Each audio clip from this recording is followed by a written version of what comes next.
Bata pa lang ako, gustong-gusto ko na talagang yumaman. Mas lalo pa akong na-motivate nung dumating yung time na bumagsak yung negosyo ng mga magulang ko. Lahat ng ari-arian namin, nakasangla, at least wala talagang natira. Kaya as early as high school, ang dami-dami ko ng sideline na ginagawa. Una, gumagawa ako ng project ng mga classmate ko para kumita lang ako. Tapos nung mag-college naman ako, pati pagbaburn ng CD, lahat, kahit ano, dumating pa nga sa nagpapa 5-6 ako, tapos pati pagpapasada ng jeep, ginawa ko. Namamasada ako nun paggabi naman. As early as bata pa lang ako, naka-mindset na ako na dapat talaga yumaman ako ng todo. Kaya lahat ng pwede akong kumita, ginagrab ko as long as nakaya ng sarili kong gawin. Hindi ko siya pinag-iisipan, ginagrab ko lang ng ginagrab. Hanggang dumating sa akin tong AIM. Nung pagdating sa akin ng AIM Global, yun, hindi ko na siya pinag-isipan kasi sabi ko, magkano lang naman yung capital. Sabi ko, kung walang mangyari, di okay lang. Kung may mangyari, di mas maganda. Kaya lang, dumating nga sa point na lumalaki na yung grupo ko, binagsakan naman kami ng bagyong Milenyo. Tapos di sabi ko, sige, okay lang, pagsubok lang to. Nakapalaki uli namin yung grupo namin, kaya lang riming naman yung bumagsak. Kaya parang sabi namin, parang ayaw talaga tayong pakitain. Kasi nga, ang kalaban natin, kalamidad na, hindi na ibang tao or ibang company. Kaya lang, isa lang yung pumasok sa isip namin. Sabi namin, kung malalagpasan namin to, what more yung iba pang mga problema, mas madali na yun. Kasi ito na yung pinaka-worst. That was 2006 yung nagkaroon ng riming. Noong 2007, dun ko na halos ginibap din lahat. Birthday na birthday ko, nasa Lucena ako, nagpipresent ako. Basta ang dami kong ginawa na minsan hindi ko pa ginawa sa tanang buhay ko. Pero 2007, yun din yung time na nagkaroon ako ng first car ko. Yun din time na first time ko makapunta ng Hong Kong. Hanggang tuloy-tuloy na. 2008, yun, 2009, nakabila ako ng second car. Ngayon, kumikita na ako ng 7 figures a month. Kumbaga, parang sabi ko, parang kailan lang. Dati nag-uumpisa kami, parang asin, motor lang talaga dala-dala ko na ultimo lahat ng downline, wala din. Ako lang yung may motor. Yung motor ko pa hindi pa ganun kagandahan. Kaya wala talagang maniwala-niwala sa amin.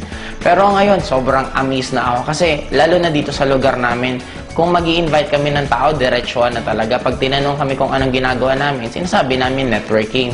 Tapos, ang good thing ngayon, meron na kaming sariling identity. And by next year din, bibili na ako ng sariling building na doon na namin ilalagay mismo yung opisina ng AIM Global. Kung mga first time in the history of networking dito sa lugar namin, ang dami namin kumitang tao na nagkaroon ng sasakyan and bibili din ako ng resort. Para susunod doon na kayo magkakandak ng training at yung mga grupo ko from other na place, pwede silang pumunta dito para maipasyal ko rin. Ang point ko kasi, iba pala talaga pag kumikita ka ng pera. Darating sa point na halos hindi mo na sa'yo importante yung pera, ang pinaka-importante na lang sa'yo is yung convenient ng buhay mo. Ngayon, imaginein mo guys, by next year, ang isa pa sa plano ko, bibili kami ng yate. Kasi meron ng parking dito sa amin. Sabi ko nga, talagang lakas ng attraction ko. Kasi inuna muna yung parking ko bago yung yate kong bibilhin. I'm proud to be alive sa walang ibang numero 1 networking company. AIM Global ang power. Grabe! And third din po is bibiling ko this coming December is Hummer.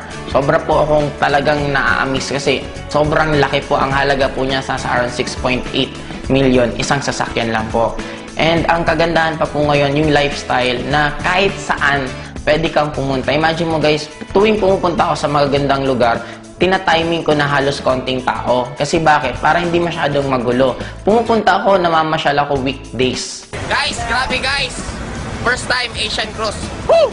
Ang pinakamasarap dito, lahat ng pwede mong ma-experience sa buong buhay mo, pwede mong ma-experience sa AIM Global in a span of a few years lang.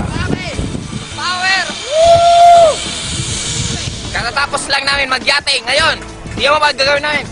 Mag-jet ski kami. Yeah!